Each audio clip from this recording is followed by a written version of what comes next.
everyone. Welcome to the Majestix Heroclix Podcast. I'm joined with my co-host, Patrick, and we have a special guest on today, Will Gordon, Team Ragnarok co-founder from Houston, Texas, father of the 2015 world champion, Paris Gordon. He's been doing the ranking since the beginning of Heroclix, is what I've been told. And well, for us, at least. For us. And he's got a great talent at picking the specialty players that are good at what they do, winning. I would say you're the Jerry West in that department, right? Yeah, I kind of like maybe Mel Kiper, right? I feel like, like you see Mel Kiper now, there's all these other guys out there doing it, but he was back there in the basement, in the day getting it started. So yeah, however you want to look at it. Real quick, what'd you think of the end of the game last night with Harden? That last play in particular, I actually don't think was a foul because I think Harden kind of kicked into it a little bit. But I think there were 3 or 4 times earlier where they were just invading that space and not letting him come down. But he gets his share of calls. He was doing his best Reggie Miller impression with the legs. Yeah. Because you see he comes at he tries to kick his feet forward and invade the space. So it's and those guys, they're doing the best they can. And they know his reputation. He can't expect to get too. I agree with that. You know what I was saying? What I was telling my cousin was, instead of them trying to score and just getting fouled when they're scoring, they're just trying to draw the foul instead of trying to. There was one time on Chris Paul too. Even though I think it was a foul, you could tell that he went up looking for that contact. Like he went up just to get just over the line and kind of draw it and chunk it up. So I mean, it's tough, man. It's tough. Yeah, and if they don't get it, then it's like, well, then they missed it, and it's like, well, it's a waste of possession. But whatever, man. It's cool. Did you watch? Do you watch Game of Thrones? Either of you? I do not. Oh. How about you? I'm gonna get a lot of hate for that. It's okay. Yeah, I do. What'd you think? I liked it, man. I'm gonna rewatch. I mean, it was crazy.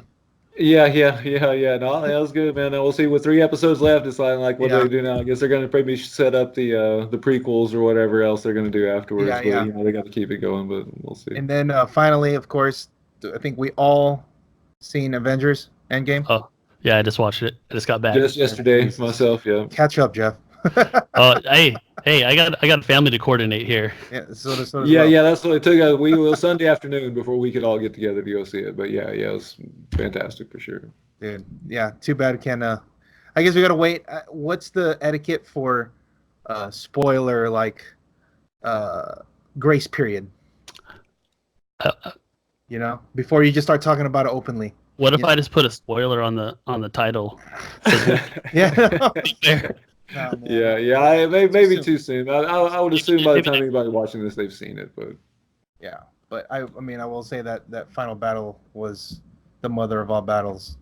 I know Saturday night, Paris hadn't seen it yet, and he was going to go to the Magic pre-release at midnight, and he was like, man, I haven't seen it yet, and I think being in a room full of 30 Magic nerds, like avoiding spoilers might not be Oh my God, exactly. No, that's where you got to go. So he ended up not going. Jeez, I had to walk out of a room when I was at a birthday party yesterday because everyone was talking about it. I'm like, come on, guys. It's tough, man. But when I was in the theater yesterday, that's when the Rockets game was being played, and the guy next to me kept checking his phone for the score, so I kept kind of looking away during the movie. Come on, guy, because I was just had on DVR. I was trying to wait till I got home. The spoilers of the game. I was at the movie, so Oh, that's tough, man. It was basically it was like a big Heroclix battle royale at that last scene, right? Yes. Yeah, right. It's like we're playing a 2,000-point battle royale. Let's go. I got a scenario in the works. Yeah, dude. That's It's you cool. have a bunch of stop clicks at the end, apparently. Everyone has stop clicks, like 3 or 4. A dying format. So, all right. Well, that's enough of the of that. Now we're let's talk about why you're here. You wrote the latest power rankings for us. So I guess what's the process from this one? Like, why did you? Well, at this point, like I said, the last few times I'd made a list, they were tournament specific. I was looking at Nats or Worlds or Rock Cup or whatever, So it had been actually a couple of years, I think. So I'd done a real top 10 list, and like I said, at the end, since you retired, you kind of left a void there at the top. And I felt like Easton was the guy to take your spot really at that time. I felt like Easton would be the natural one to just slide up, but at this point, I think I told you briefly. I think that there's kind of a couple of tiers to me. I mean, the guys I have ranked 1 through 4. I think I ended up with PJ at the top and Easton 2. I think Tyler 3rd and Dan 4th. Or I think that was the order. So I think that those 4 guys, I think they've kind of separated themselves just a little bit over the next group. So I can see ordering any of those 4 guys, honestly. If your argument is Tyler, he's the reigning champion, he's hot, nobody's beat him since then, he should be the number 1 guy, I mean, I can see that argument. If you say Dan's 2-time Rock Cup champion, he's big event tested. He just come off a state win with a good group. He should be number 1. If it's Easton, just based on the fact that he does have the world team championship and he's been to the final match, right? 3 or 4 times now, right? He's made it to the final 2 and just been a dice roll away. So I could see any of those guys being number 1, 2, 3, 4. To me, I think PJ for sure plays more than any of the rest of them, and the fact that he he's missed 1 cut maybe that I can think of at an event recently, NASA, and of course, and even at Worlds he didn't, I think he was top 32, 16 or whatever. Didn't do much, but he, and even online for a while there, he won 3, 4 of those online events in a row, and I know that they're 8 people field, but usually 6 of those 8 players are usually good players playing good teams. So I mean, I respect those wins, and so I think those are the top 4 guys, and then do you think? Okay, so I know it seems now that Tyler has basically, I don't know if he was ever the apprentice. I mean Tyler, he's a beast at this point. I mean there's no argument, right? He's like ahead of, it's like you put him ahead of Dan, ahead of Lane, and he was like the new guy in there. Right. And I didn't mention him, like I said in the previous list. I had him in the next 10, just my unordered 10 out, outside the top 10 going in. But I didn't expect. But I watched that team. And I was a bit dismissive of the team, as some of you know, is well documented. I was fairly dismissive of the Well-Tech for a long time, and I watched him play, and it is a more. I had the impression that if you figured out exactly what it was trying to do to you, it was easy enough just to kind of snipe some points and stay ahead. But it is really good at just staying there. And no matter what you do, getting 2 or 3 attacks off on you, and they're 10s. And that was kind of my whole thing. Okay, well, here's a team that essentially has 10 attack. Maybe you get 1 call in with an 11, but you it's essentially a team of all 10 attacks with no prop. Until you get Firestorm coming in off the but on the basic, I was just the premise of having a 10 attack team with no problem. I was dismissive of just the concept right there, but he's made it work. But like I said in the article too, I don't know of anybody else playing that build. I don't see it anywhere. I don't see it in top 8s. I don't see it in top 16s. I mean, for some reason, he's just the only guy playing that build. Yeah, that's what Pat and I were discussing last week when we were going to the States, is that he's the only whale team that won out of all the, 51 teams that we had? I think so, yeah. Yeah. So, yeah, he is that one-man army that's just... Yeah, and I think as Patrick said one time, I mean, the whales are almost kind of a smokescreen for a mini ID card delivery system. That's just kind of moves it around and stays there as you position, the pings, the idea of the right place. But it is a little puzzling to me why somebody else hasn't played that team yet, and that I've seen, and also that I think it's tough. I think it's tough to play. We've tested it here, and every time I'm playing it against somebody, I'm like, is this the right move? I don't know. But it's like, it's so good that you can, it can be forgiving because, the whales have a stop click, they have invincible. You have a crap load of leadership on that team too. So and the Wolverine calls in, you can get the back off the stop click, and then you have to hit them again and again to get through. I mean, there's ways to get through. But I watched, especially the first game he played against Jay Major's double shredders. The first game was really, really close. I really thought for a long time Tyler was going to lose that match, and he ended up pulling out right at the end. And in the rematch, he handled it much better, though. The rematch, he just kind of just systematically took it apart. It's like, oh, he almost learned, and the shredders, they do what they do. But I mean, the adaptability of Tyler, probably I think that's one of the main factors, I think, in being really good is, can you adapt the next time you play the person? Right, because if you play somebody in the Swiss rounds, then let's say you lose to them, then you play them in the top cut, let's say top 4, top 8.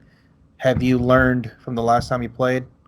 It could also just be you have a bad matchup, but sometimes it happens where you learn and then they go, oh, that's how they do it.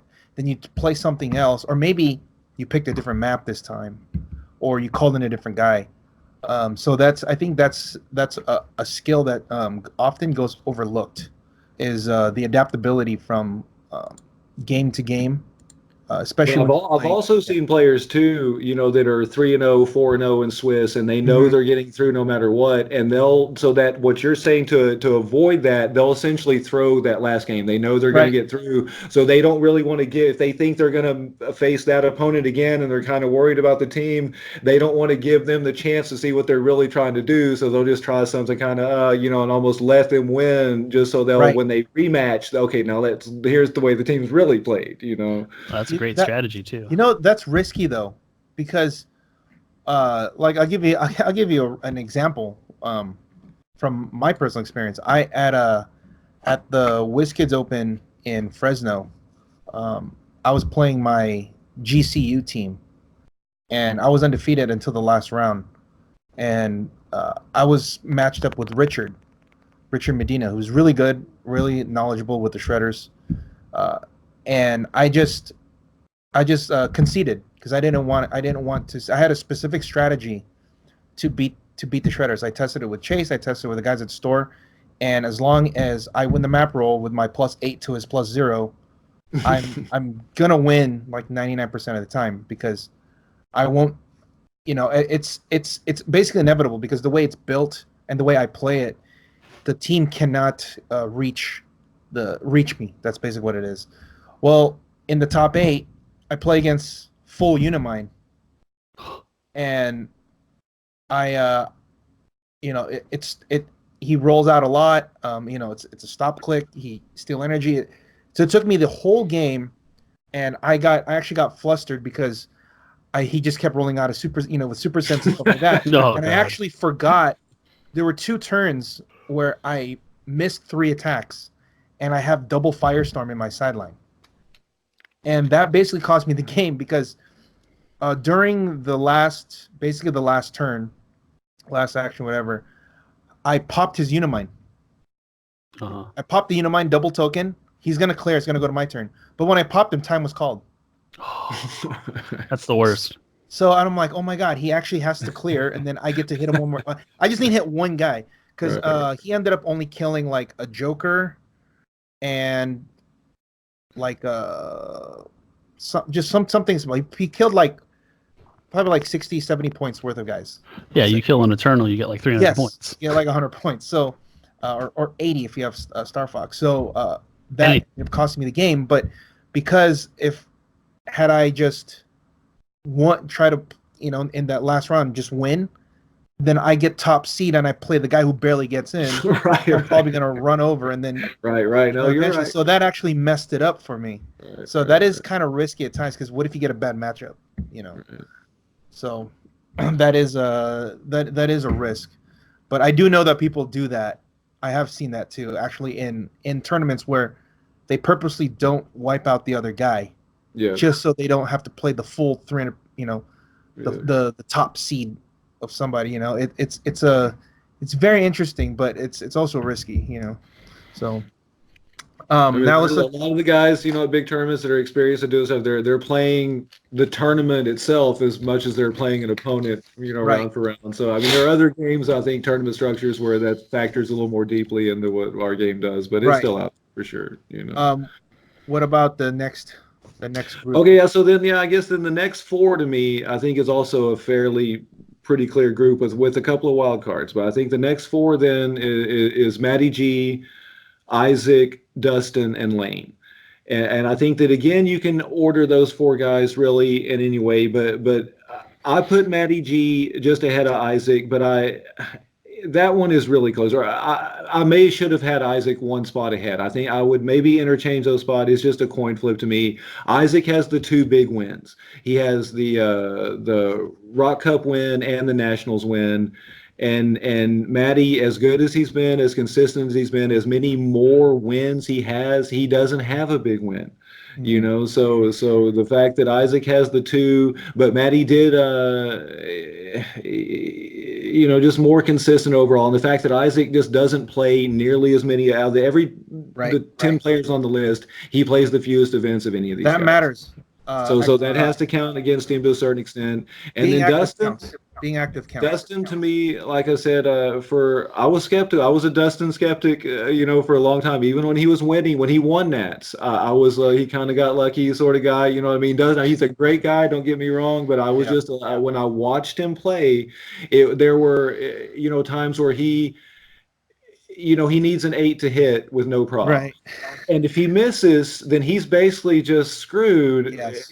But if he hits it, then he gets a huge advantage and the momentum is in his way, and he'll make that sort of play. And it works out for him. So high risk, high reward. Out of percentage of success, but they say fortune favors the bold and so forth. So but I like the variety of builds that he plays. He played the shirtless Kirk build to some one WizKids Open with that, and he throws figures out there that nobody sees or has seen up to that point, and I think he's gotten better over time. But he has the Nationals win and the team national wins, and as many WKO Rock state wins as anybody else.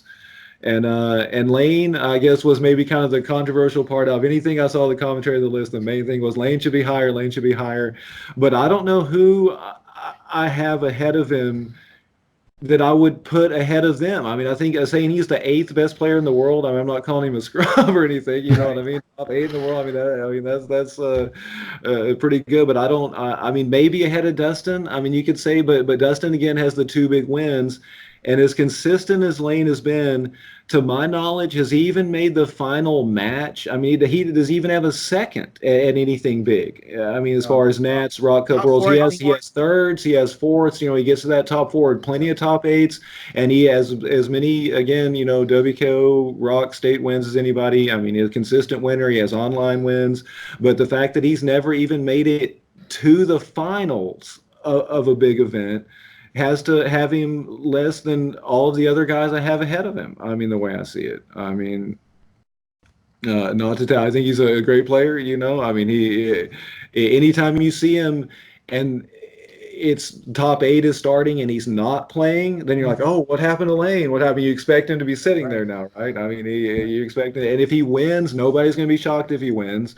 But until he at least gets to the final match, I don't see who I have ranked ahead of him that you would say that he should be above. I mean, the way I see it.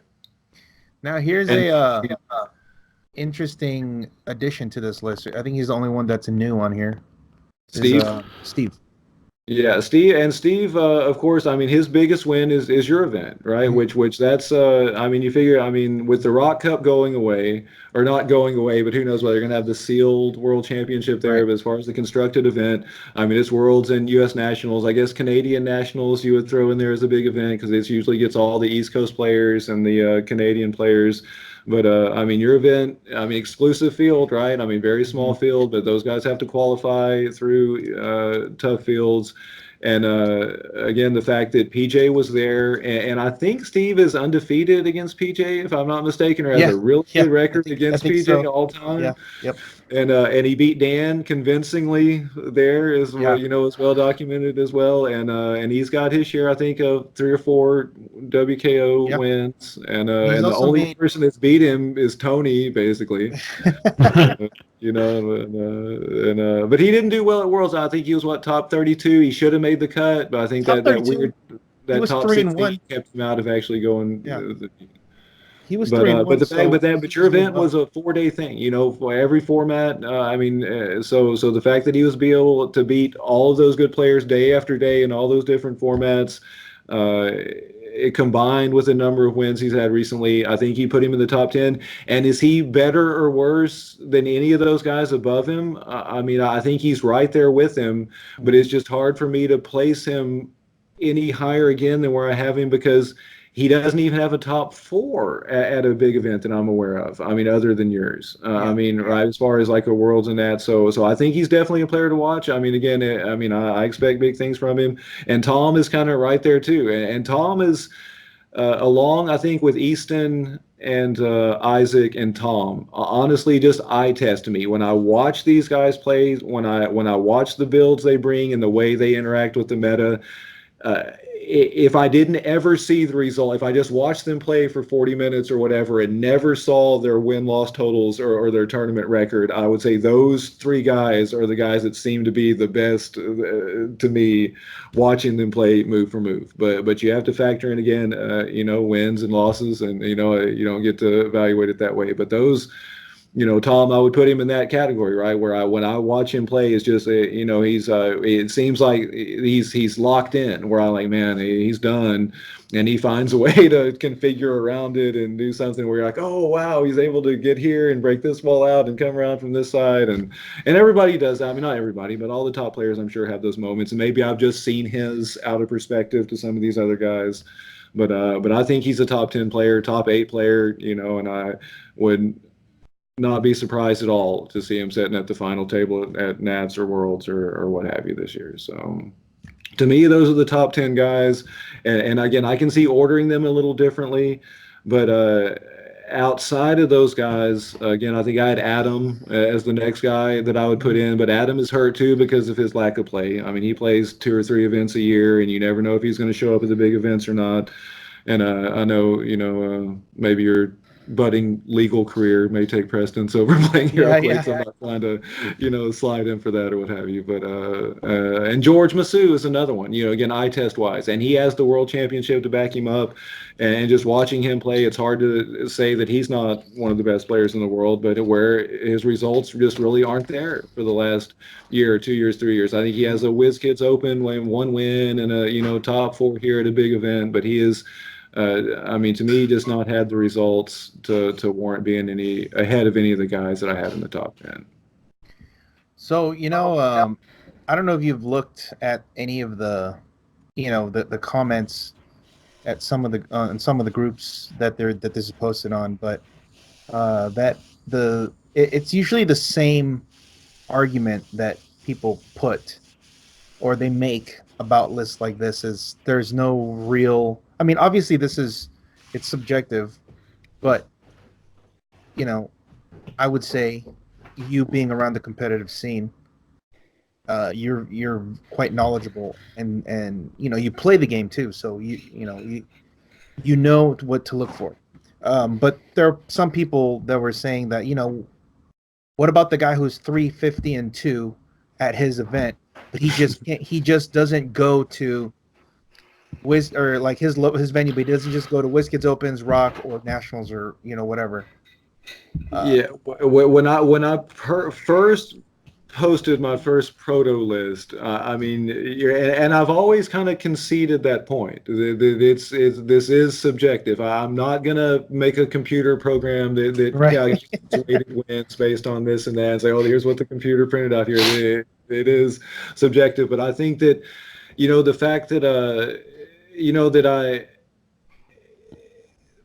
have played against most of these guys, watched all of them play, but I'm not obviously a top player myself, gives me perspective where, I think Lane has put lists together and so forth, but Lane being a top player himself, I mean, not that it invalidates what he's doing, but he has, kind of a horse in the race, right? Because himself is like, what I mean, a top 10 player, whatever.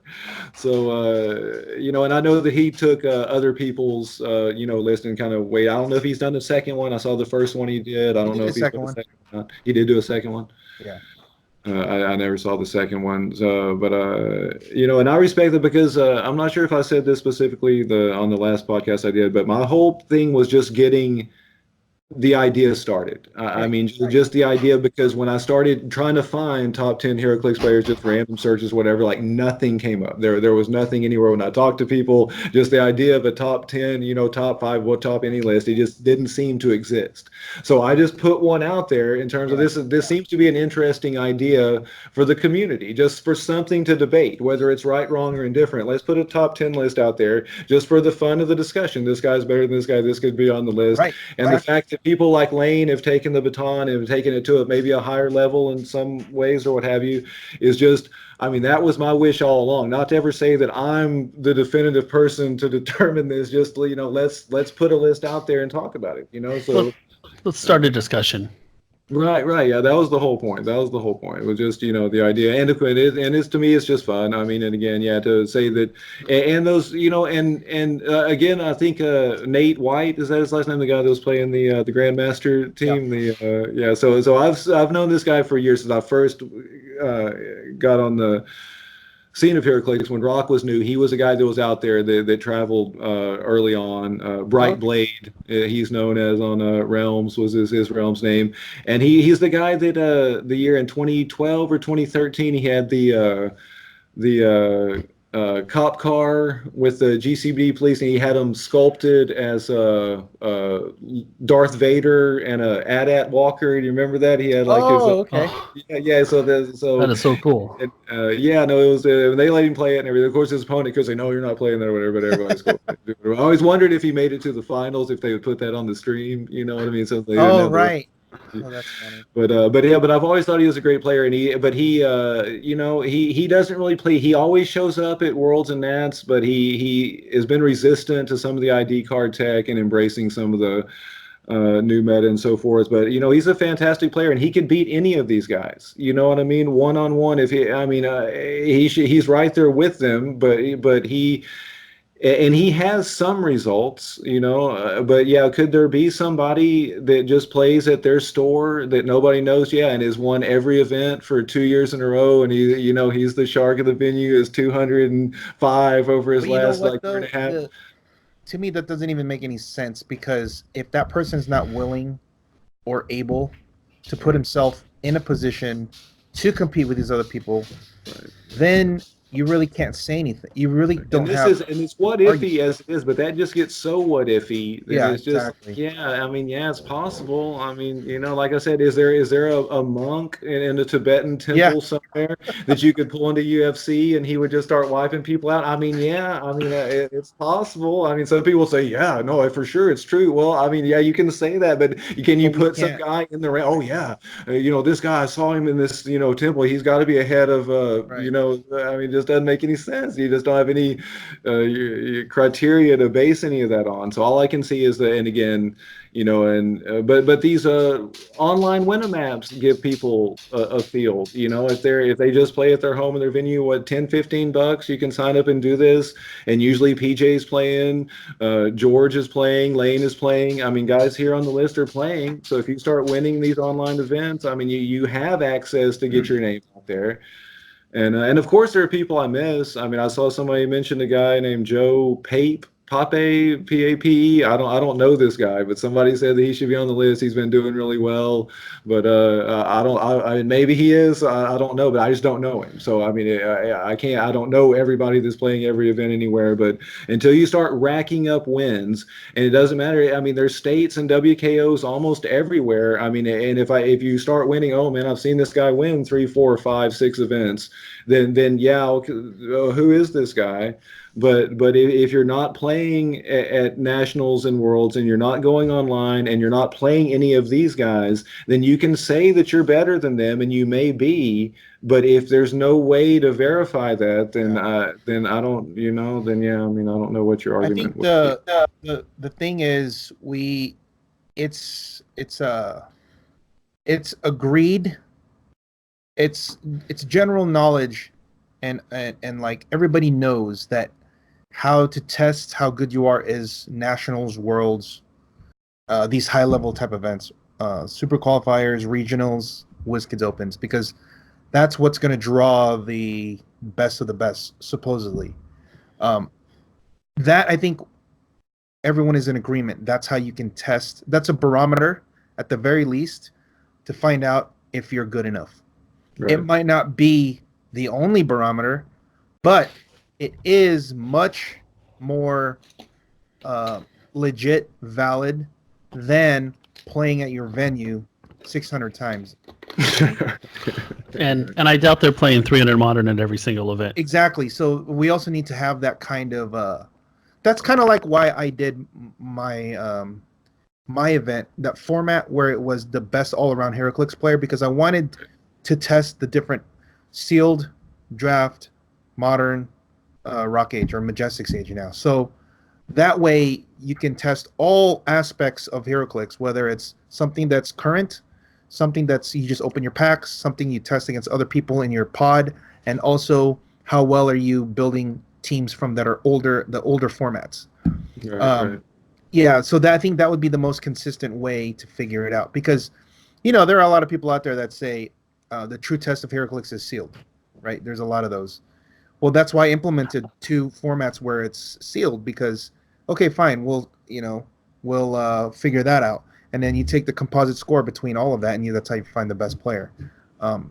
Aside from doing that on like a national world level, like here, WizKids, like they can do it. Aside from that, you'd have to really just focus on these quote unquote high level events that are out there. Right. But I will say this. I believe that all the rock events, and to an extent, rock events, WizKids Opens, are now diluted. Super, super diluted. Because there's so many events out there to go to, you're not going to draw the best players anymore. So in my opinion, I don't want to be that in my day, that kind of guy. But now people are excited when there's like 15, 16, 17 people show up to an event. That's a good number, or 20. Back when it started, when I was active, if you had less than 25 players, it was considered a failure. Like I remember when I won in San Antonio, right? At that convention, I don't even count that. There were 14 people. 14 people now is like the average. It's the average WKO. It's average 14, 17, 18, but I don't even mention that because all my wins before were like 30, 40, 50, 60 players or more. Right. So, and they were getting a lot of people who traveled. So you're getting the best guys from all over. So when it was a regional, it was an actual regional. Like you got everyone from that region. Now, a regional is like the radius has gotten so much smaller. People don't travel anymore because there's like, for example, for us, I'm like, well, I'm not going to go to that regional because we have a WizKids Open in a month. Yeah. I'll just go to the WizKids Open. I'll wait a month instead of going into the regional, even though regional, maybe the pricing's better, the prestige is better, but it's just the fact that I can wait and then go to this event. Whereas before, the regional, and then that was it, right? Like if you had a regional out here, that was it. The next event you can go to is like 3 months from now. Right. Yeah. So and states are cool. I mean, I don't want to. I mean, state titles are cool, but if you look through those, I mean, there were several that had less than 8 players. I mean, there were 6 players, 7 players, and you've never heard of any of them that played. So I mean, the champion of Idaho is so and so, and I mean, it's cool, and maybe that guy's a great player, but there's just really no way to. I mean, hopefully he shows up at Worlds, right, and goes on a run. That's why I was. That's what when I was saying that. It's kind of, it's like, I know it's good to have that state championship under your belt. Like, like, okay, I have this, I won. But if 8 people show up, I get more people than that at my weekly events. So it's hard, like when states first started, I remember when we ran states the first year we did it, we had 40 people, and I thought that was low. We had 40.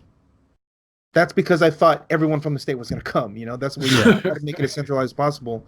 And other places were reporting similar numbers, 20s to 30s, around there.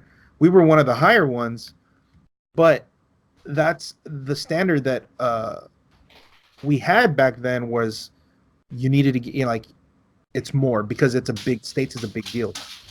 Now it's like 7, 6, 8, 10, 12. Man, it's just sad, I wish there was a little bit more prestige in there. It's nice to see everyone, the states, all the events are running all at once. But if people aren't showing up in numbers that you're supposed to be getting. But like you said, there's so many big events that they've all been diluted, and the big events aren't big events anymore. It's just, okay, that's going to be our weekly event basically now. Yeah, there's only very few that are like that. Like, I think if you went to Space Cadets, where you guys play, well, you guys, you will never You guys stole Ellen from me. Yeah, I think you guys won't get less than 25, right? That's about what. But they haven't got to 30 in a while. It's like true. Low 20s, mid 20s, but that's where they're capping out now. But now that's like really good. High compared to what's out there. The only besides, and then Lucky Dice gets in. They're like in the 20s, obviously. But always 32. Honestly, I always feel like 32 gives you the full. That gives you the way to get to the full cut and go through the number rounds you're supposed to get to. But the other one is less than 32. It's just in Michigan, the Eternal Games. They get a lot of players too. So, other than those three major areas, and then maybe the Pacific Northwest, because they actually have a pretty solid group. But even then, it's only in the 20s. It's kind of like. I'm kind of wondering, is it too much of a good thing, having all these things, right? We went from having nothing to having a lot. It's great. It's a good problem to have, I guess. But it's just, when I was reading the article, and you're like, they have 8 or 10 rock state wins, and I'm like, man, everyone has now 10. Right. 20 WKO wins. I mean, that's what. But at this point, I mean, that's back what. Then it was having one was amazing. Right. So that's kind of the criteria, kind of at this point. I mean, to show up at the big event. I mean, I think everybody on the list has top fours. I mean, they've either won big events or they've top 4 events, so they've shown that they can go to the big events and at least show and do well. And they all have 8, 10, 12, 15 wins. And like you're saying, I mean, who knows what the quality, but once you just start racking them up, I mean, do you think that maybe to maybe have the I mean, you already talk about it on there, but one of the main criteria has to be, besides being active, but actually willing to travel to different places. Yeah, no, it definitely helps, and that's why that's why PJ partially is number 1, because I mean he plays more than anybody else. I mean, he goes everywhere too. It's quantity, and it's not just quantity. I mean, if he was playing 10 events and missing the cut 6 times out of 10, then it wouldn't really matter how many times he's playing. He's continuing to have success with a high work rate. So I just think that in Easton early on was playing a lot, but Easton hasn't really played a whole lot. Over the last year and a half, he's outside of the big events. I mean, he does a WKO of states here and there, but it's not like he really has the quantity of play that he had previously either. And I mean, to go back to PJ, he did win Canadian Nats. Yeah. In Canadian. So he does travel. Didn't he make finals? Yeah. I think he made the final table. I mean, I think he got second at a. Didn't he get second at a Rock Cup or at Nats or something? Canada Cup, I think. Was it Canada Cup? Second. He won. I think he it won was the Canadian Nationals. Right. But then I think there's the Canada Cup as well. Okay. Oh, the Rock Cup. Yeah. Okay. Yeah, part of the Rock. I think that was the one where he also. And Tom won one of the two. Again, I'm not sure. Yeah, he won. Yes, that's right. So Tom won the Canada Cup, which is why he got to come to the Rock Cup and have his bye. Where he was second, Yes. right? Yeah, where he was second. So, and he just won his states, and I think they had 22 players or 23. I saw, so they had a decent field, and he won. So, and he had a really interesting team too. It's like a SEAL team. I think he just missed the cut at Worlds. I think he was top 32 though. If they would have done the cut the way they should have, he would have been playing, but just missed the cut. But did you see that? Did you see that? The schedule for Origins isn't actually finalized in terms of the main event.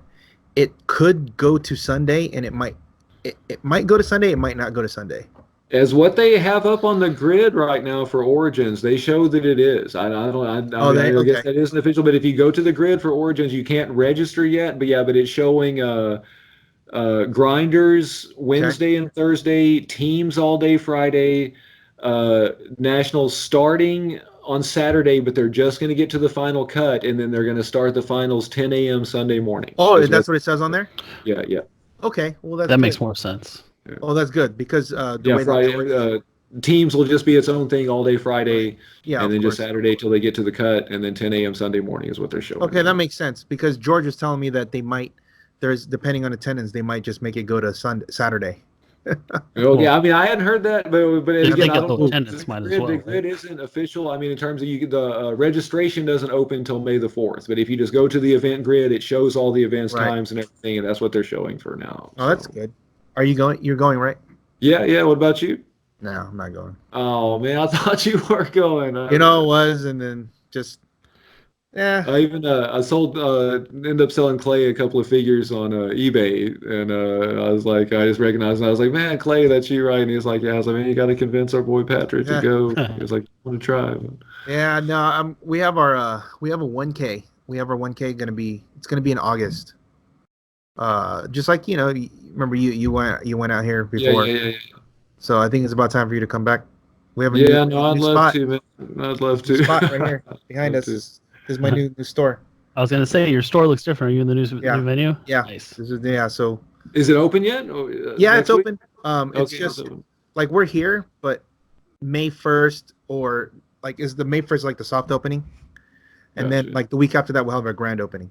Okay. Because we're still setting up the stuff and getting like the accounts the accounts from my distributors transferred over, the address is right, but yeah, we've had people come in and out. It's much better. It's twice the size, and we can actually run pretty big events around here because we have access to a bunch of space. So very cool. So that's why August. Thanks. August we're gonna have our 1K. Yeah, I've been getting a lot of messages regarding our open series, and I'm like, look, we're not gonna do it this year, but we are gonna do a 1K just to have something. Gotcha. So we're gonna try to have it, like we normally do the 2-day event. Jeff, 2-day event. Yeah, if you got the attendance for it. Well, we're also near Disneyland, so you can bring the family. They could go there. I guess so. Disneyland is quite entertaining in your downtime. Yeah. See, there you go. But yeah, I told Paris, and he wanted to try to make it out here. So no, we'd love to for sure. You need to come out. You're gonna take a train again. Right. Well, maybe I've been flying. We flew. We're gonna fly to Nats this year. We flew to PAX. I thought you don't like flying. I'm not crazy about it, man. But sometimes you gotta do what you gotta do. Oh man, okay. I like that's the attitude right there. We flew back and forth to PAX. That was the first time I'd been on an airplane since I was in middle school, and maybe I guess it's been a long time. How was it? Did you have anxiety? No, it's all right, man. Yeah. All right. They got pills for that now. Right. It's a better flight out here. I might need an emotional support animal of some sort. Do you have your? Are you going to be playing in the team? I'm not sure. I know Paris was hoping to be playing with you, man. But I guess if you're not going to be, I know. I have to. Yeah. I know he's probably the first time he's hearing this right now. Because I know it's like it was supposed to be. We're supposed to play. You, him, and George, I think maybe what have you, but yeah. I wanted to call our team Bah, like a goat. Sheep. Yeah, goats. Oh, there we go. Yeah, okay, I like it. I think that would be too pretentious. Y'all must have forgot, maybe. Yeah. Oh man. No. at some point, somewhere down the line, maybe Worlds. We'll see. A lot of stuff going on here. But But the main thing that I don't like about Origins, I guess if I could throw that out there, apparently the new set is going to release. June yeah. 5th, Did you know and that? then they're going to have it legal for singles is the plan. I don't know if that. Yeah, that's what I heard. But all those new and most people just, oh yeah, it sounds cool, man. Shake the meta up, yeah, let's do it. And I'm like, well, I mean, to me, I mean, either if you have unlimited amount of money or access to product, Holy crap. you have no time, you need no time to play test. You're just the kind of player that doesn't need to play test anything. I mean, then otherwise, why? I mean, because the Ultra Chase, I think, is going to have an object, from what I understand. I don't think anybody's seen it yet or whatever, but if there is a meta altering object with that Ultra Chase, what are you going to pay for it? I mean, the week that it comes out. I mean, God, that's true. It's a week after the release, right? Yeah, I mean, the release date, and I don't know that they've officially shown this date yet, but my understanding is the plan is to release it the 5th of June. It would be legal exactly 1 week. Yes.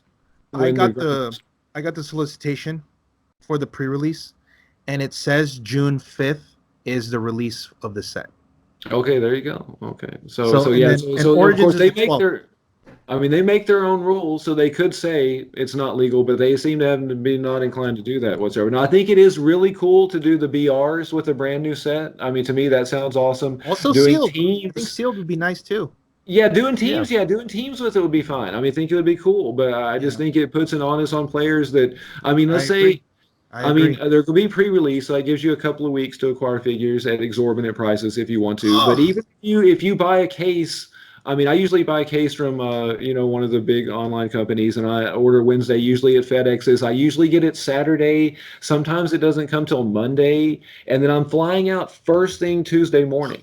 So if I just buy a case like I usually do, then I have one case to open, and here's what I have, and then the next day I'm flying out. I mean, or you just buy, I need this chase and this object. Because all six of the chases, I think, are going to have objects. You know what? And we've seen before. I think somebody designed a Better A Bill figure, if I recall, that has a pretty pricey object that comes with that thing. We've seen a Mjolnir. We know what the price of that is. Yeah. So I mean, and if you have 1 week to acquire pieces, and I just think it's a bad idea. I mean, again, I'm all about it for teams and BRs. It's really cool to even the commons and uncommons. You're taking anything as you don't have any product yet. I mean, I think it's really cool, but I just think what's interesting is the mad dash at Origins to get the new things from like Troll and Total and cool stuff at the convention. Right, yeah. Right? It's going to be a mad dash to who can get what. And I'm sure it'll work out for you well, too, I mean, because you'll have all your product in. I'm sure you'll be selling all the other stuff that you pull that's good or what have you. But, and I've heard people, you'll see the dial, you'll know what to do. But, I mean, people's minds work in different ways. And sometimes people don't understand what a figure does. And you can proxy, I guess. You can proxy stuff. But I've heard people say that, WizKids, they learn their lesson with Faust. They won't just release something, because they saw what happened with Faust. But that's really kind of revisionist history in a way. Not to defend Faust, because it was a clearly, completely broken figure. I acknowledge that. We have always acknowledged it is, but it was released 2 months prior to Worlds.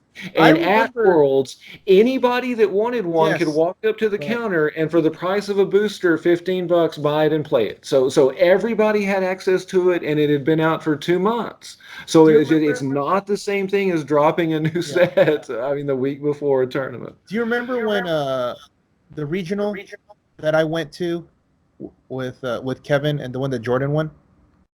Yeah.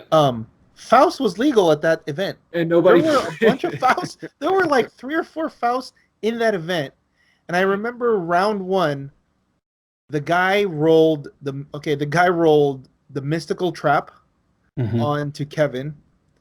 And then he rolled then the next turn he rolled the one where you can't be given power action or something. It's like it basically locked his guy out. Like, I think mystical trap can only be given a power action to remove the mystical trap. Yeah, they can't But move. They can't do But then anything. the orange says you can't be given any power actions until you are given a non-free power action. Yeah, like it's weird. It like locks your team up. So yeah, so then he's like, well, I couldn't do anything because I the only way I can do something is to move or attack to remove the power dampener. But the mystical thing says you can't be given any other action other than just power action to remove it. So he was like, I can't do anything. So that was the introduction to Faust, and I was just like, oh my god, is that real? Yeah, I mean it was bad, but just nobody, even though it had been out and the dial was out, people just didn't realize Right. it. But Right. we knew what was going to happen. That's the whole thing that I kept saying. And every day the weeks leading up, I was checking on. There's going to be a big thing about how broken Faust is, but it just was like never, just inexplicably, it was never there. So we just knew what was going to happen. Okay, so the first day of qualifying, nobody's going to know what's happening. So you're going to be able to waltz through the qualifying because there's been like, oh my God. And then everybody is going to buy one. And on day 2, everybody's going to be playing Faust. Oh my god. But the that's only exactly thing they have to play with it is what they brought. So they're just going to bury her in the corner and just try to roll. I mean, even Jake, Jeterate, well, that was his thing. I mean, I remember he built his team and he just buried around in the corner. It was like, let me just roll the orange or yellow, whatever, to take the free attack. But we knew that it was going to do. So Paris built, okay, so everybody else is going to have Faust. So I'm just going to lock them down and then just running shot pulse wave their team to pieces. And I'm going to limit their ability to reroll, because then you could just re-roll his dice before they even Before they change prob. It was totally broken. Is that clearly the most broken game element they've ever put in, and I've never denied that. But the idea that it was some sneak attack and it was just available and limited access just isn't the case. I mean, people just didn't understand what it did until it was too late, and one kid got lucky playing. I agree for sure. The 1 week legality and having to get everything. Yeah, I'm wondering if that's what they want though.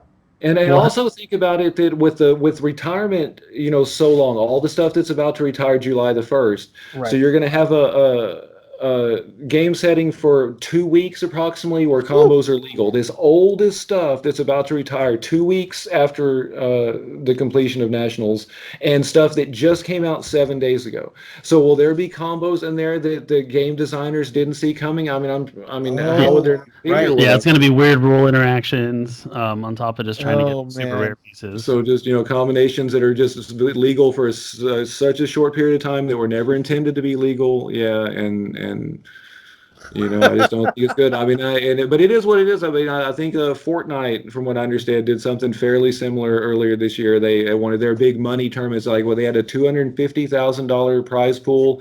They released a patch 2 days before the tournament that changed the spawning points and changed a lot of some of the even the frame rate and stuff, and people are accusing them of only caring about the people that stream online for sponsors, whatever, and they don't take the competitive part serious. And WizKids has been accused of that as well. But yeah. When at Fortnite, was it a problem at the actual event? I don't honestly know how the event turned out. I don't follow it closely enough, other than I read one article about the fan base being upset about, how we spent all this time training or whatever. But that wasn't even, everybody played with the same patch, but this is more of an access issue but I think that even...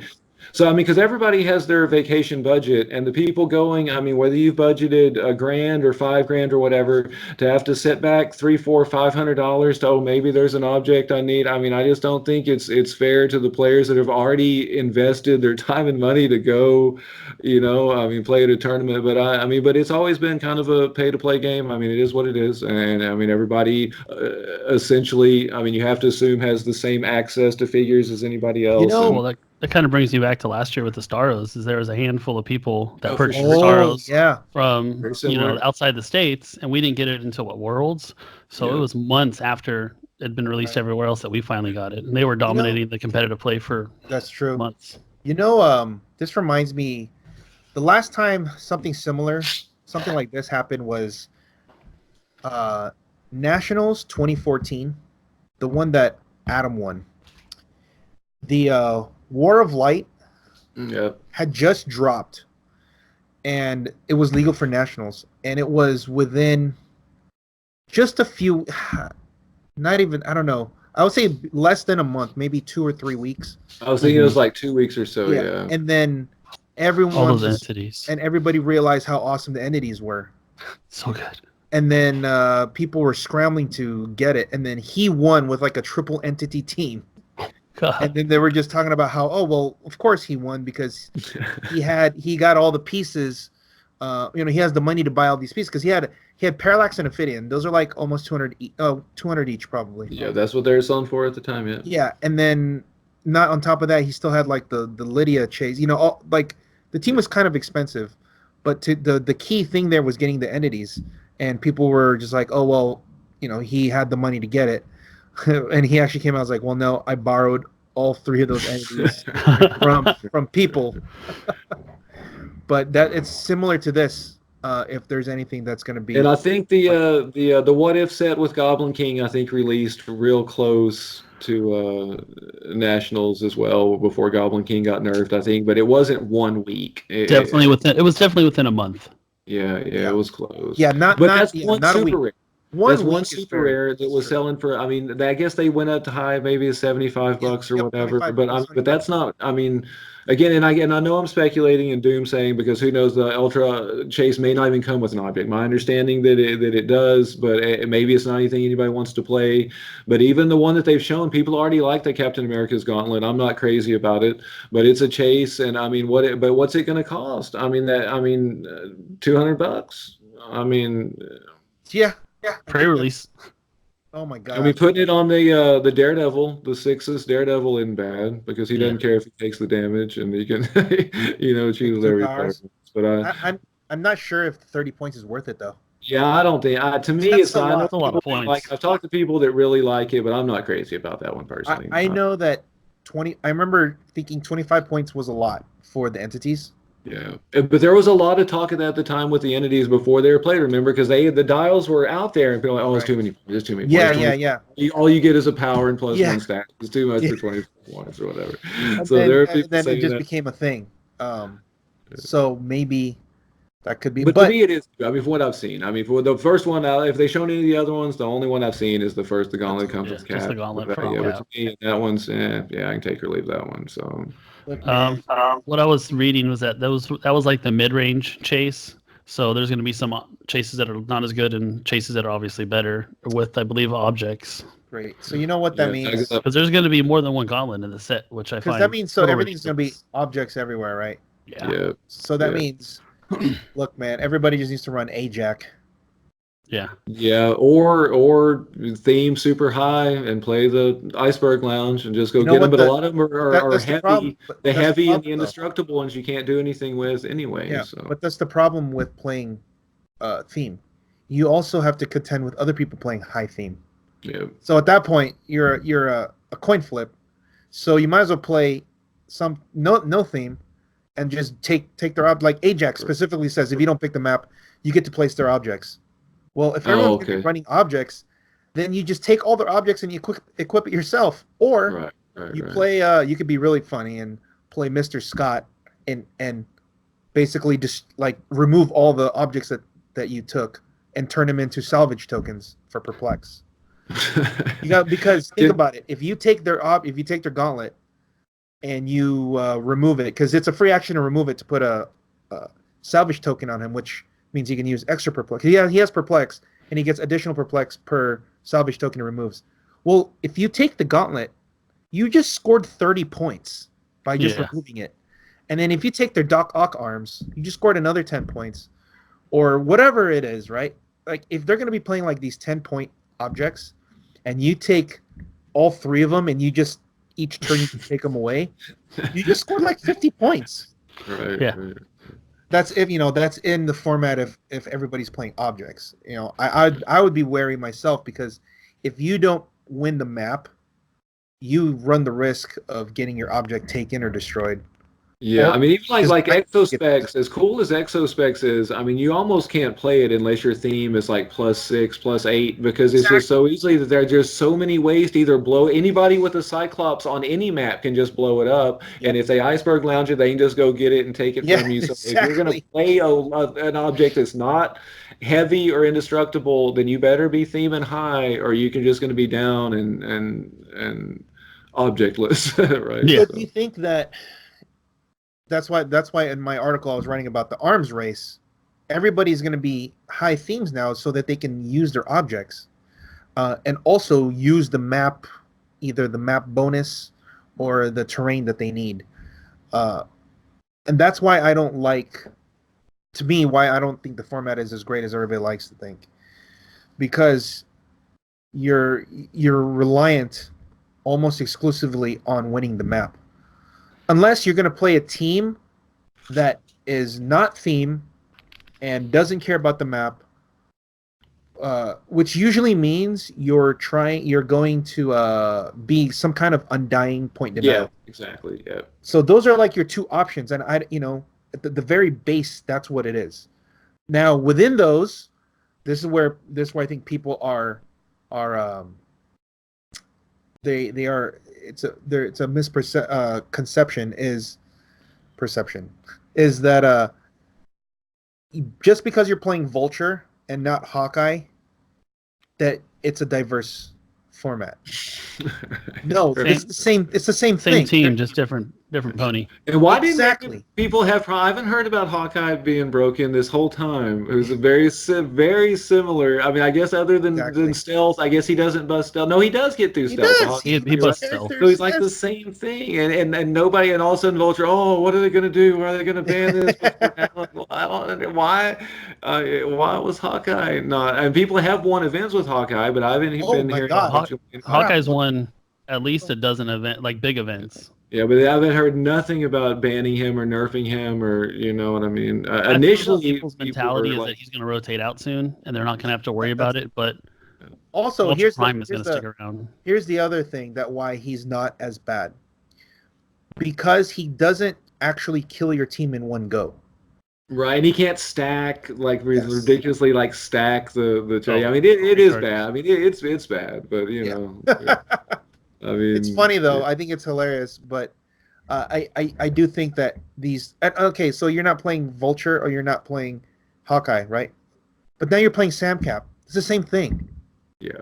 So it's these turn 2 teams that I like to say where they're going out there and just messing with you, or you're playing a point denial team like an Undying, Lockjaw / Daredevil, Joker, or you're playing full Unimind. Yeah, so it's like, but they're the same. They're both not giving away points. So they're like, oh, well, look, those are 4 different teams. Yes, technically they're 4 different teams, but really they're two teams because they function the same way. One's stopping you from scoring points. The other one is trying to decimate you in one turn. Yeah. So unless there's another way to build teams, that's why I like, for example, there was the GCU team with the Penguins. I played a version of it. That's a little bit different because it doesn't fall in either category. Even Black Panther Illuminati, the tentpole teams. I think they're a little bit. Yeah. I think they're Black Panther's real similar to Illuminati. Yeah.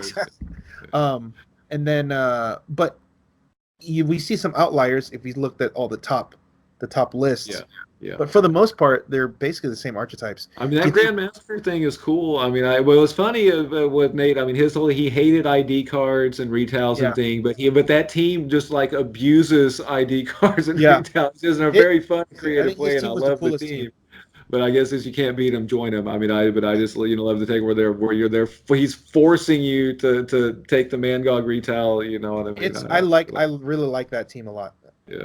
Because it's a different way. It's like a combo. He's trying to pull off the combo to retail Mangog and also to pull the Odin sword. Yeah. Right? That's like a double whammy, right? He retails that's bad. Yeah. And then he levels up. Yeah, and giving you no choice to not do it. You know what I mean? If you don't protect against it happening, you're like, okay, let me set up this turn, and then all of a sudden it happens. You're like, oh, there went. That's pretty cool, man. That half of my team, and now here's a Odin Sword, Mangog in my starting area. I like seeing teams like that. Do you think? Well, I mean, I guess the answer would be yes, because we're gonna get a lot of crazy stuff in the Panther Illuminati set. But like, what the metagame's gonna look like at Nationals? It's not that far away. We'll see how much it changes up. I mean, yeah, because from now until then we have a couple OP kit stuff, and then Illuminati. So, yeah, who knows? Do we know if there's any Fantastic Four in it? I don't think they've said. I would be shocked if there was. Because Mr. Fantastic is part of that. He is a big part of the thing for sure, yeah, but I don't know. I mean, maybe he's the Ultra Chase. No, I don't. Spoiler. Oh, man. I would be really surprised, and I would be really surprised. And what's that object that he always has? Ultimate Nullifier. Yeah, there you go. Oh, there you go, a new Ultimate Nullifier. Yeah. Oh, that would be nice. Oh, that could be the object, yeah, the $300 object. Holy the crap. Broken. Ultimate Nullifier is like, oh my god, what would that even do? Just like the new Omega Drive, counter power cosmic. Oh yeah, or just like no power cosmic, no quintessence. Oh my god, take away power cosmic. Yeah, that'd be nice. Like that means you can just. Oh wow, that is dirty, dude. That's kind of cool. It would balance out a lot of the power cosmic teams. Yeah, I agree. Definitely. But also as an Ultra Chase object, it'd probably be at least starting 150. Oh god. But I think there are rumors too, right, of an object that gives power cosmic. People are saying, right, that there's either a cosmic cube or an object or something that maybe it's just another gauntlet. It's probably going to be another gauntlet. Oh man, are they? How do you guys feel about the multiple gauntlets? I don't know. I mean, what are they supposed to represent? Right. Yeah. Well, I mean, I think in the storyline they gave a different gem or stone to each different person, so then but then they should have. Then it should be the gem. The gem, not the actual gauntlet. Or the gauntlet with one of the gems or something might make it. It looks like Caps has all of the gems. Well, it is all of them because look at his thing. He gets to pick 2 powers. Oh yeah. That's gauntlet. I mean, I like the way they do the Infinity collar with Lockjaw. I mean that's pretty cute. The way he has 6 of them, so he has 6 dials to choose his power. I mean, I like the way they do it. And Lockjaw still may be my favorite piece in the game, honestly, right now. I think I still think he's just because he can do anything. I mean, he's an ID battery, undying ID battery that can do anything. And unless you're, the only drawback, of course, is having him on click 6 with an action token, and then they can kill him with the end caps or what have you. But you really have to let that happen in a way, because you don't have to ever take that first token when you're on click 6. If you don't want to do anything, if you just, I'm on click 6, then if you're just willing to not push it and do anything, then they can't give you 2. That turn really. So you really have to be greedy in a way, because when it happened to me, it happened to me when I didn't see it coming, but afterwards I was like, I shouldn't have done that. I went up there greedy. I was on running shot pulse wave with +1, so I was like, I want to do it, and I went up there, and then I had to click off of it, and I was like, but I still love the piece. I love the piece, and even just the game mechanic. Just speaking of the Infinity Gems, the way they make it work with that figure, I think it's cool. Yeah. That was. I'm also glad that they specifically say he's not a standard character. Yeah, that he can't be equipped. Yeah, that's really, my god. Yeah, that would have been ridiculous. Yeah. So, Oh, did you see I guess last thing we talked about. Did you see the new comprehensive rulebook, or the new changes into the rulebook? I had a chance to glance at it. I heard that they ruled that the title characters all work with the uniform ruling, but I don't know what else. So no more title Harley doing the penguin thing anymore. The penguin shuffle.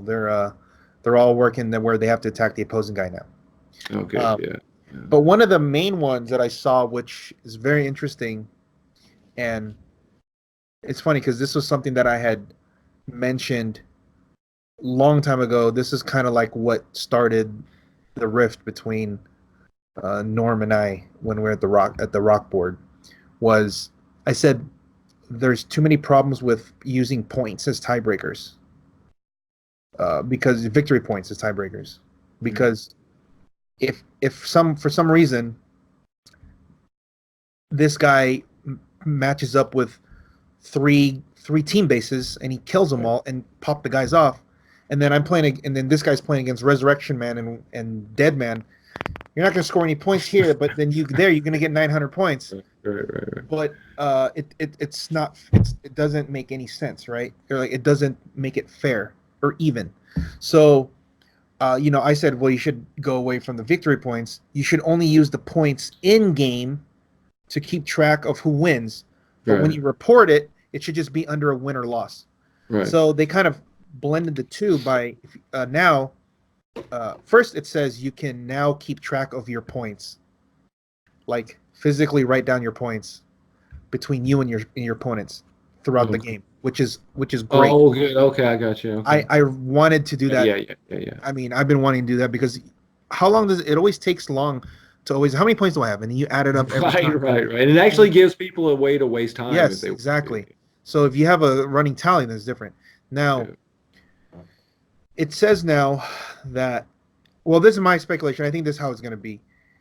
You can, because they said alternate ways to win, alternate win conditions, right? We're not talking about the Grandmaster the collector collecting all those things and winning the game, whatever. But you can't score more than a certain point. So right now, if you are to report a win, I think you won't be able to report higher than 300 points. Oh, well, okay. Or whatever the build is. So if I'm knocked out of Unimind, I get the win, but I'm going to get 300. That makes it more fair for someone who's playing against a team that doesn't have a Unimind, and they knocked out their. So like, if I wiped out a Unimind and you wiped out your guy, we both won. But now you're getting penalized for not doing anything wrong. I'm getting, so like I can get up to like 600 points or whatever, and you get 300. But we both won. We both wiped the guy. Right. So now it's going to be, pretty sure it's going to be 300 when you report it. The only way you get more points is if you need to keep track in game who gets more, who's winning. So if I score 350 points and you're at 290 when the game ends, then that's how we track who's winning. I got 350, you got 290. But on the system, it's going to be reported as 300 to 290. Right. And I also believe that once you score 400 points, I'm pretty sure this is. Once you score 400 points, you just win. You win outright. Oh wow. Okay, no, I didn't know that. That's the alternate win. So like you do go against same, you call in you fight Unimind, you pop his guys, you score 400, you win. You don't have to pop. You don't have to keep going. You don't have to kill that last Unimind the last tournament. Right. You just got 400 points. But when you get that 400, you win. But you report in the system 300. Wow. Okay. No, I didn't know any of that. I'm pretty sure that's how it's going to be, because it is a problem, right? Like people knocking out a bunch of ID cards. No, for sure. Yeah. Or can you imagine you actually popped a full Unimind, and then you kill all of his Eternals? That's like 900 points. I've done it. Yeah, right. Like that's insane, right? You're scoring like a crap load of points. I think I had 1,700 points. Like at the end of the day, it was ridiculous. That means even if you lost, you're still going to get in because you're going to have the most points out of everyone. Yeah, I could have went 0-2 in price, or 1-2 and still got in. Exactly. That's so. How many did Kevin and Ryan have back in the day? Yes. Well, however many points the team base was, so like the max was like 600 they can get. Yeah. That's like Unimind's breakfast. My only concern with like writing down the points is like as people are playing, is they're going to be like, oh, I'm 50 points ahead. Let me take a little longer to my turn, or you can still do that without writing it. So it just makes sure that you're not wasting time adding up the points. Yeah. Right. It also makes it so that if you reached that 400 point mark. Yeah, that would change things, especially, with, ID cards, can also push the title over 300 a lot of times. Yes, exactly. Yeah, kill your Wolverine Cyclops, they're 3 clicks. Yeah, exactly. Yeah, you call in Cyclops and you can't get him out. Oh my gosh, that's you're just scoring 50 points, no problem. Or throw in the tank. What's with the sidestep? He's usually Professor X is the one that's usually it's hard to get. Professor off. X is one. You call him in, he can't sidestep or anything. Yeah. You almost have to. Yeah, he's a tough one to get off a lot of times. But at least Cyclops, he can usually running shot and sidestep and stuff. Jean is real easy to get off. I mean, Wolverine, you can play the wanted poster and only give up. It doesn't even matter. For the most part, you can. I mean, yeah, Jean, you could do that, but I've done it where I've hit with Jean and then TK an object onto that same guy. Yeah. You can do that. So you're doing like double attack, Right. So that's kind of like what. That is one way to do it if you want to kill something. Yeah. But she's super easy to kill on the other side. If you leave her out there, she's like only 4 clicks, right? 60 points or whatever. Yeah, and that's a 60 points. That's you're getting retailed and then boom. With what, no reducer? It's like willpower. Yeah, willpower 18. Yeah, she goes down. Yeah. So wow, that was I think we covered. Yeah. Anything else? Yeah, no, man. Just so sorry to hear you're not going, but I'm not gonna say 100% I'm not going, but it's not looking like, because I also did dump a lot of money into the move. No, I can imagine. Yeah, I'm sure. Yeah, got a crap load of got like all new fixtures and setting up a whole new point of sale. Just maybe, a lot of. Maybe you can sell enough of those chase objects. I know. The week before to fund your trip, man. Yeah.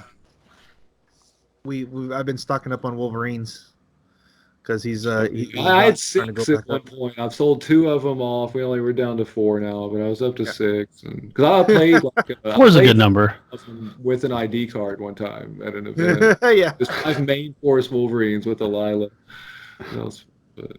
So May 22nd, I believe, is the pre-release. And then 2 weeks after that's June 5th. That's the release. And then that Tuesday, you said you're flying out? Yeah, Tuesday morning. Yeah, because the grinders start Wednesday morning at 10. Oh, that's early. Yeah. I'm sorry. Noon. They start Wednesday at noon, and then Thursday they start at 10. Okay. So, yeah. But very cool. Yeah, I hope to make it nationals one day. It's just unfortunate. Nationals is always the week I work at a school, so the last week of school is always that week of nationals, and I can't. That's all right. But it might be school. They're changing it. I wouldn't do very well anyway. Yeah, I go more for fun than anything. But I've never gone and not had fun. But we missed nationals last year, so we had been for the previous few years. But I'm glad they split it apart. I didn't really like when nationals was just part of Worlds. I never liked that setup. So yeah, it's its own thing. And you didn't go last year? No. Yeah, no, we missed last year. Yeah, we missed. That's the first time I hadn't been in a while. But yeah, unfortunately, we missed last year. So hey, MVP 2 weeks. Against Simtex? No, he already fought. Oh yeah. See, I didn't even watch that fight. I forgot it was on his own. I heard it was kind of a pretty boring, right? Another one that's like a couple he's had where guys just don't want to engage with him at all. And nope. But he's Lima. Okay. Jeff, are you an MMA fan at all? I watch fights once in a while, but I'm not knowing names. I'm an MVP guy. I've been like there's no fights that weekend at Origins anyway. So what's that? I don't think there's any fights that weekend at Origins anyway, so we wouldn't be able to check anything out. So yeah. I don't think there's anything scheduled that weekend. So. Well, in May 11th, that's MVP's coming up party right there, man. If he it's on his own. Yeah, he's fighting Lima though. Lima's tough. Okay, that should be fun. I'm scared for that.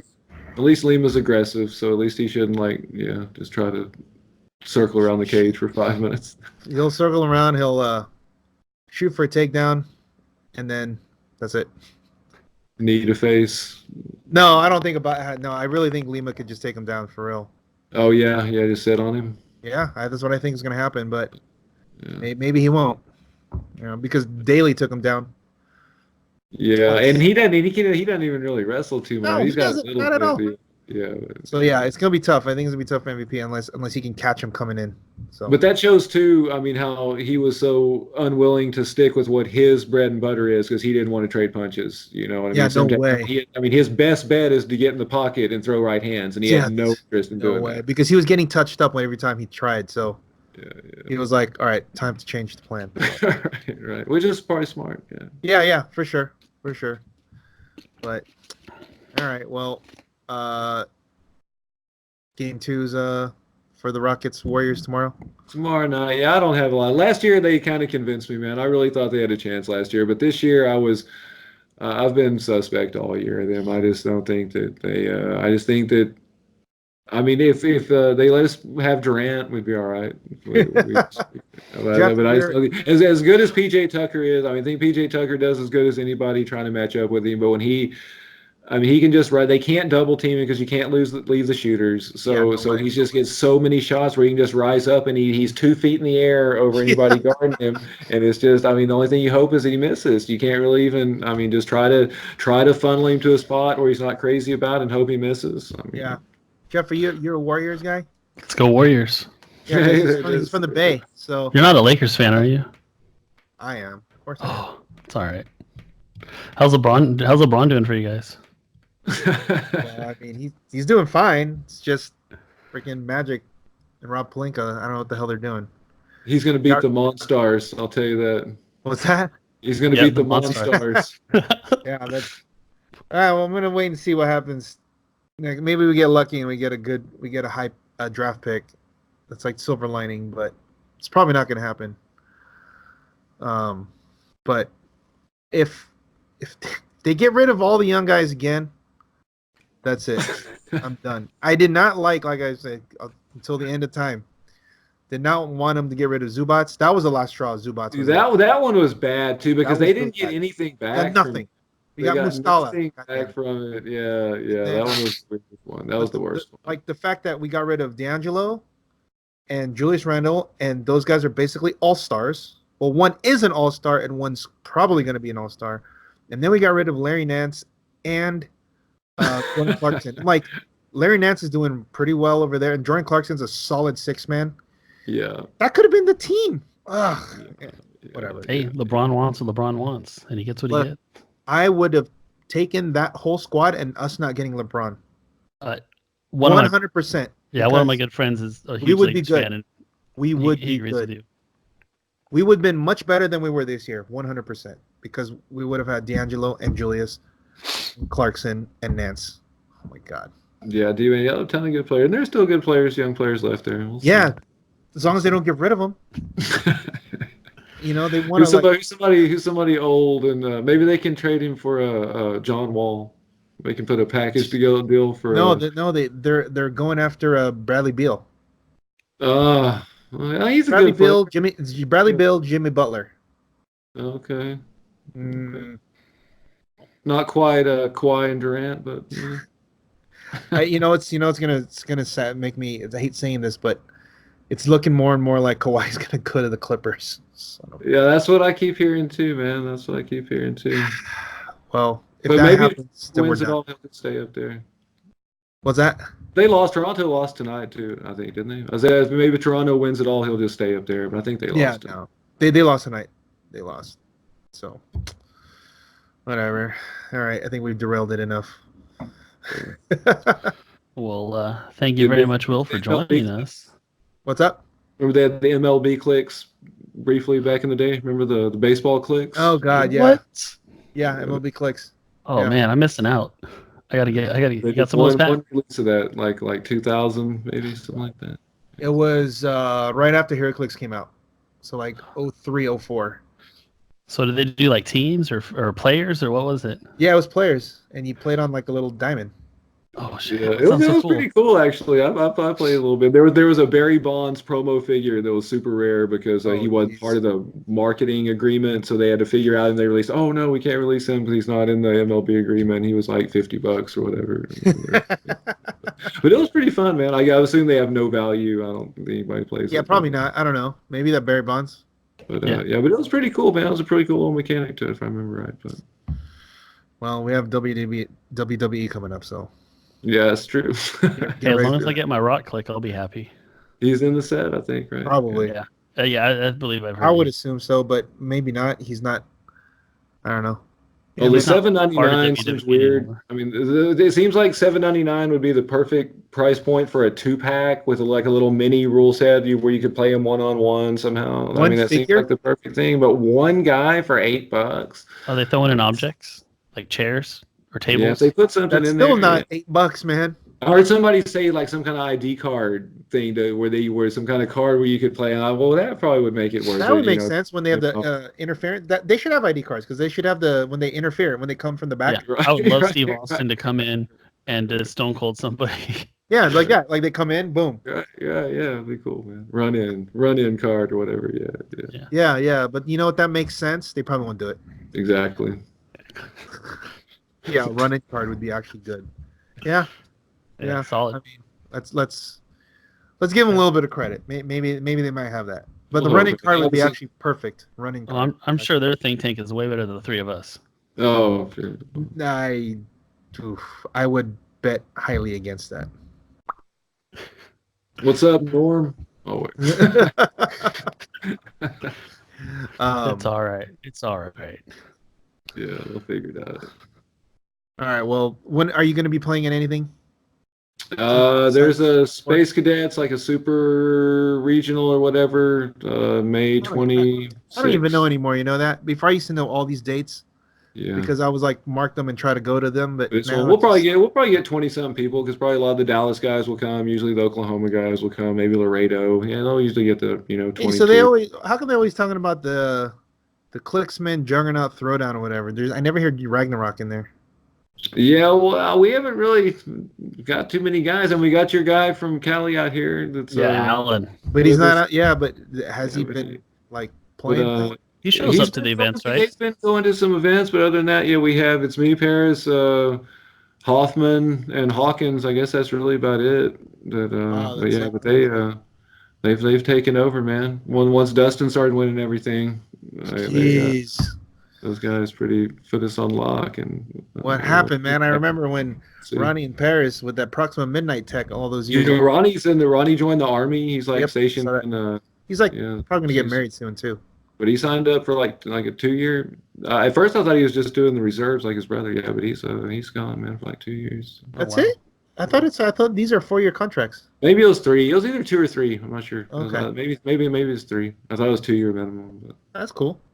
That's good. I remember he was talking about that a couple of years ago. He's been talking about it for a long time. Yeah, I'm glad that he was able to do it. That's cool, man. That's cool. Very cool. A lot of Jordan stopped playing. He was one of our good guys for a while. Yeah. Jordan's really good. Luke's really good, but he stopped playing. I don't think he owns any figures. I don't think he plays, but we'll get it together, man. We'll see. We'll see if we can put a team together at Nationals. We'll see how it goes. Yeah. All right, man. Well, that's it. Yeah. Thank you for coming on. Yeah. Next, I'll hopefully put a list together for Origin specific. Yeah. And we'll get that out too. And I guess for anybody that wants to try to make the top 10 list, don't forget to perplex the attack. And practice rolling your dice. Thanks, guys. There it is. Thanks for having me on. See you guys. Thanks, man. Appreciate it, Will. Have a good night.